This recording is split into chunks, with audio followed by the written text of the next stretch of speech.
So today we're going to talk about the Romantic Symphony, Symphony in the Romantic period, which is a favorite topic of mine. So far I've enjoyed, of course, all the music that I've talked about with you, but I admit to a special fondness for the Romantic period and certainly for the Romantic Symphony. I've written about it, I've taught classes on it, and it's a great topic.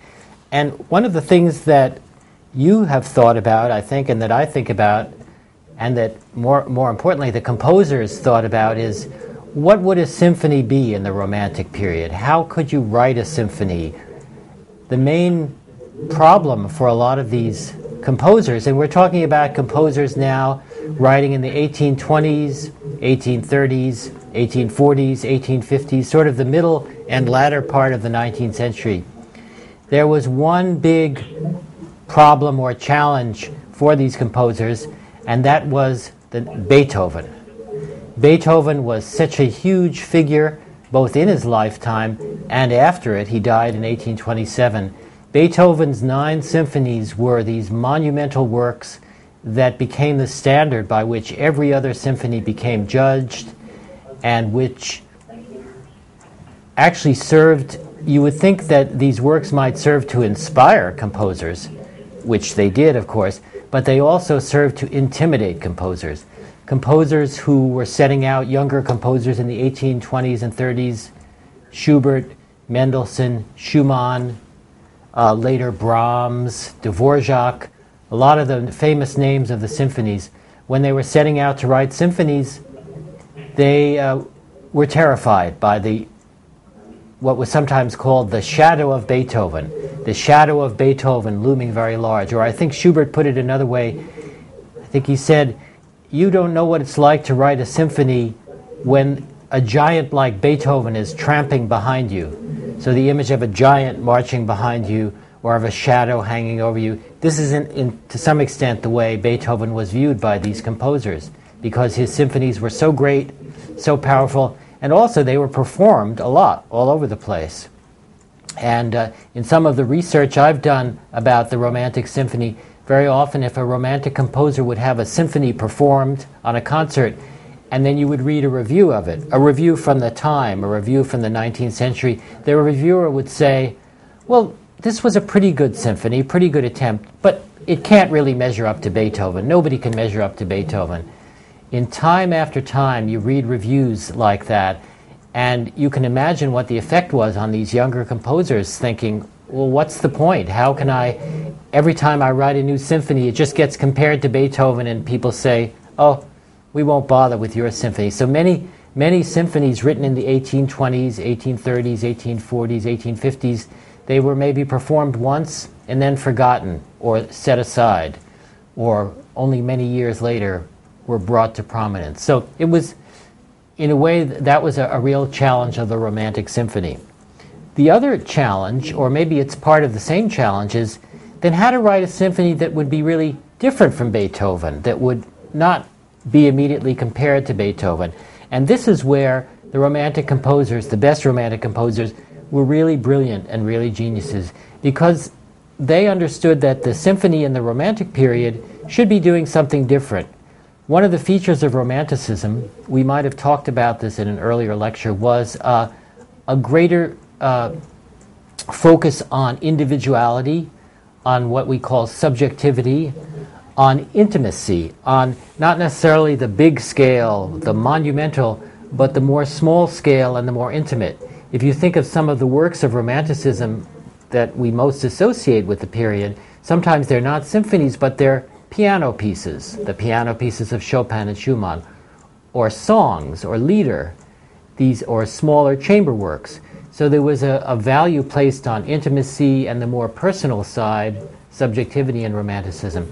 And these two forces, or two imperatives, came to be, needed to be balanced by Romantic composers. On the one hand, the symphony was a very public genre, performed by an orchestra of probably not 110 like it is now, but more like 30 or 40 players, but still in a larger room before an audience. And so the symphony was viewed as a public work, and particularly Beethoven's big symphonies and the Ninth Symphony. So the public side, and then the more private, intimate, romantic side. And one critic at the time even called this a double perspective, that the symphony had to have a double perspective. On the one hand, looking out to the public, communicating, big, large scale. On the other side, more intimate, more personal. So this is the challenge that the great romantic composers met with the symphony. And the first piece that I was asked to discuss today, which is by Schubert. Schubert's so-called unfinished symphony is from 1822. What's interesting about that, among other things, is that Beethoven was still very much alive in 1822. Beethoven was living in Vienna, the same city that Schubert was living in. And Beethoven had not written a symphony for some time, though. He'd written his 7th and 8th symphonies in about 1812. And then he was at work, but Schubert wouldn't have known that, on the Ninth Symphony. Beethoven was working on his Ninth Symphony. He began it as early as 1818 or 1819, but he didn't finish it until 1824. So in the meantime, Schubert, who was very much interested in writing great instrumental music, chamber music, piano sonatas, had written some symphonies, and they were kind of okay symphonies, but they were very much in the classical style or early romantic style. Then in 1822 he writes this extraordinary work in a very unusual key of B minor, which kind of breaks the mold for a symphony and is really doing something very different from what Beethoven is doing or has done. And part of it has to do with this subjectivity and individuality and this putting a very different quality into the symphony. That could be one reason why Schubert didn't complete this symphony. We have only 2 movements of this symphony by Schubert from 1822. That's why it's called, he didn't call it the Unfinished Symphony, we call it the Unfinished Symphony. We have a first movement in sonata form and then a slow movement, and he started to sketch a scherzo or third movement, but he broke it off. And so the symphony remained in this form. One other interesting thing about this symphony is that it was virtually unknown. One of the most original works in the history of music was unknown for almost 45 years. Because Schubert wrote this work, the symphony, presented it to a musical society in another city in Austria, in Graz. Graz is a city in Austria that had a musical society where they often commissioned works for composers or performed works of composers. And so Schubert sends off the 2 movements of his symphony to the society, dedicating it to the society, but the symphony never made it there because 2 of Schubert's supposed friends took it. They were in the city, Graz, and they were supposedly representing the society, but they kept it to themselves for reasons we don't know, basically in a drawer in a desk, and there the symphony sat until 1864 or 1865, when word of this unfinished work by Schubert got out, and a conductor came from Vienna and said, "I'd like to see this work."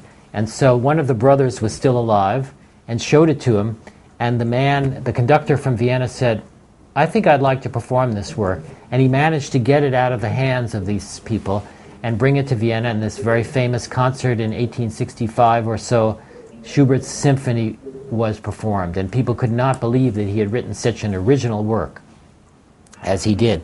So let me just play you, the opening of Schubert's symphony, right away, you know you're in a different world. It's a different spirit, it's a different atmosphere. Instead of beginning with, think of how, remember the Beethoven symphony that we looked at a couple of weeks ago. Let's see, is this on? Oh, it's on. You remember the Fifth Symphony, of course. Oh, sorry. These very dynamic openings of Beethoven's symphonies. Well, Schubert begins way down in the bass register with a theme that is so mysterious and dark, and it's marked double piano, that you can barely know what's happening.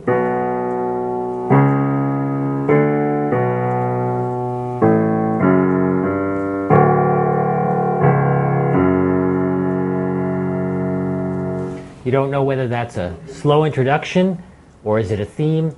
It's ambiguous, it's mysterious, it's perplexing, and he goes on from there to give you basically just sort of not even a theme, but something pulsating in the orchestra with a rhythm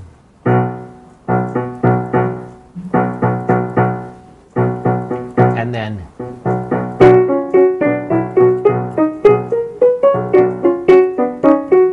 so this very mysterious theme, and only then do we get a theme that sounds like this.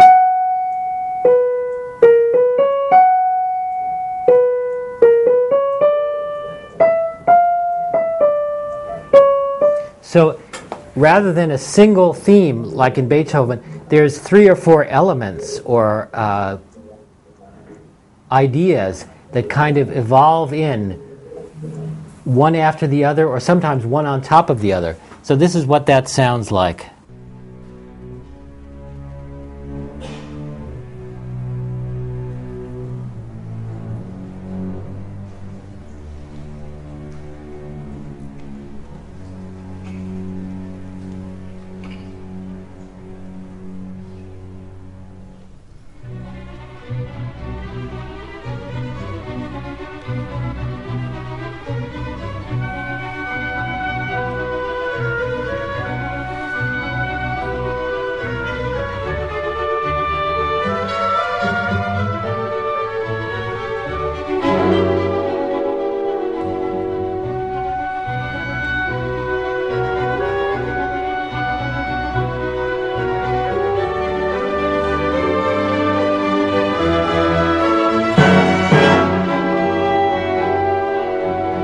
So right away, just in less than a minute of music, Schubert creates a new sound world, a new approach to orchestration, very mysterious. You could hear the horns coming in and out of the texture. And remember the idea that, again, this romantic intimacy, but also a sense of longing and almost anguish, a kind of mysterious anguish that Schubert puts into that opening theme. So different from Beethoven. With this symphony, Schubert really figured out a way to do something different from Beethoven. And it was like opening up a whole new path. Still acknowledging Beethoven as a great composer, but finding something different. A new path into Romanticism, in a way, is what Schubert did. And that's particularly exemplified, or it's exemplified to some extent, by the second theme, because Schubert stayed with convention in the sense of his first movement is in a sonata form, which had been used, but he treats the sonata form quite differently. We talked about that in our last lecture too, how romantic composers, modern composers, often stay with the form, the basic form, but do things differently. So Schubert's first theme is this amalgam or collection of ideas that we heard. The second theme is very famous in Schubert for showing his gift for melody. Schubert, another way that Schubert proved himself both a romantic and in a way different from Beethoven, was writing these beautiful song-like themes, because Schubert was a very famous song composer, and finding a way to put song-like themes into instrumental forms like the symphony. So in this piece, the theme of the second theme of the sonata form, very famous, goes.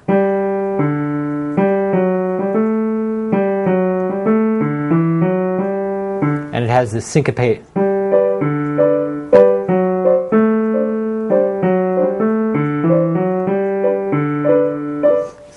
accompaniment. So that gorgeous melody, again, that's a melody that Beethoven wouldn't have written. Beethoven could write good melodies too, but this lyrical, songful quality to Schubert's melodies are so characteristic of him. And so this is what it sounds like when you get to that in the symphony.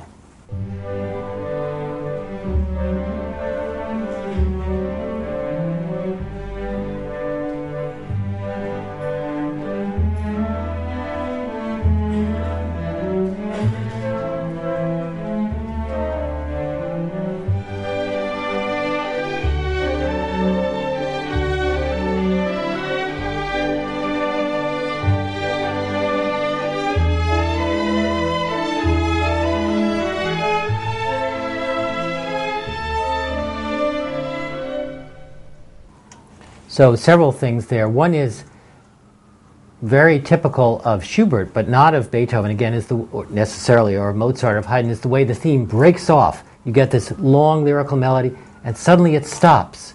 And it almost is a moment of terror or uncertainty. And so it stops right on the dominant chord. And you would expect, but you get a whole measure of silence, and then this outburst.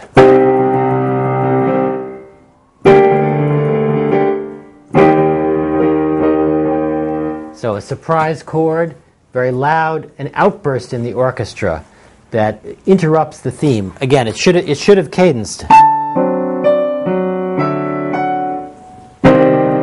Total surprise, or actually, sorry.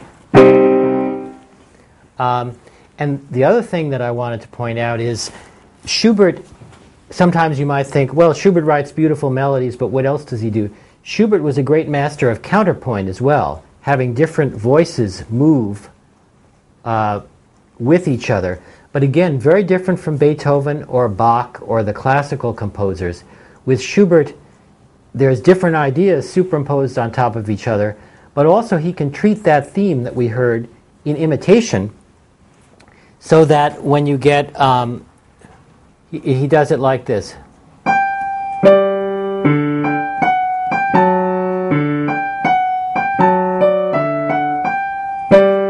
You can hear in the bass. So the melody is going. So there's a sense in which the bass is it's not just a bass note supporting a harmony, it's part of the melodic contrapuntal fabric of the piece. And yet it's still lyrical and beautiful. So Schubert was a master of counterpoint in that sense as well. So harmonic surprise, counterpoint, lyrical beauty, these are some of the features of Schubert's symphony. So the second movement, the Andante, is particularly beautiful as well. That's the other movement that's complete for having such beautiful, again, melodies, but also very unusual harmonic relationships. Again, the relationships that become typical of the Romantic period. So listen to how that works. This is the Andante theme. Also, well, the key is the key of E major. So Schubert's second movement.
So once again, in this movement, as in the previous one we've heard, the bass line, the bottom, is not just there to support the harmony or a simple part. It's part of the melodic contrapuntal texture. So we really have at least two things going on here. We have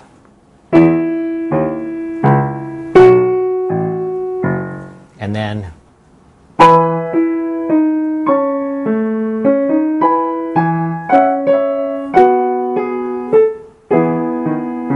that, and the other thing is the extraordinary harmonic richness, so that when Schubert goes,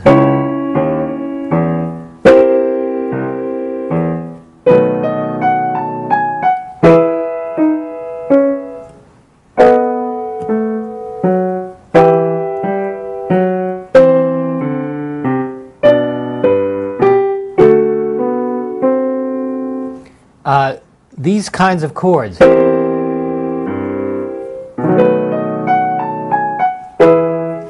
very chromatic harmony.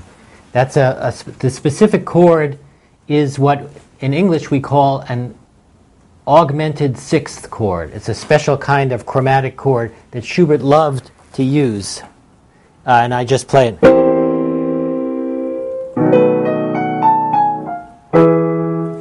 And it allows Schubert to travel to all kinds of harmonic regions that other composers didn't. Very, very characteristic of Schubert. So that colors this andante movement. Now, as I mentioned, Schubert tried to write a scherzo movement, a third movement. It seems like he was thinking of making this symphony a regular four-movement symphony. But he stopped after about 10 or 12 measures. This is what his scherzo sounds like before it breaks off for this symphony.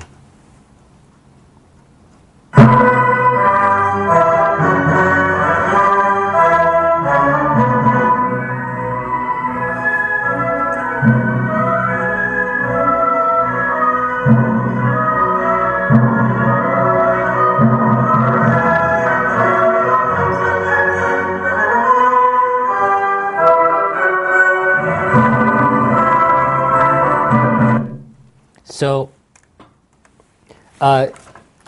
it's actually not as original or as different. It's much more like a Beethoven scherzo or a Mozart scherzo than the other movements are like their predecessors. So Schubert might have figured, well, I can't be as original in this scherzo. I can't quite follow the same path that I did in the other movements.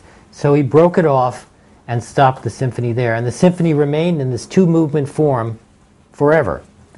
And it could be that Schubert thought, well, I think I'll just write a two-movement symphony. That's a possibility. And that I will leave it in that form. And that's why he sent it off to this Austrian Music Society. And then it got kidnapped, so to speak. The symphony got kidnapped, and it sat unknown for maybe 40 years.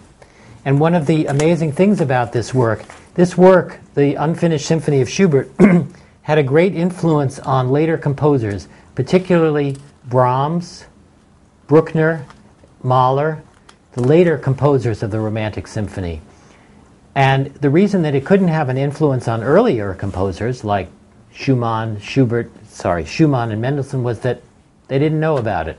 So it's like the Unfinished Symphony skipped a couple of generations of composers. This powerful, original, totally distinctive work wasn't known because it was sitting in a drawer until the 1860s. And when it was premiered in Vienna in 1865 or so, Brahms was there. Brahms was living in Vienna. Dvorak heard it soon. So many composers, Mahler, heard it soon, and it became very influential on their work. So it's an extraordinary, extraordinary piece that Schubert wrote, again, in 1822.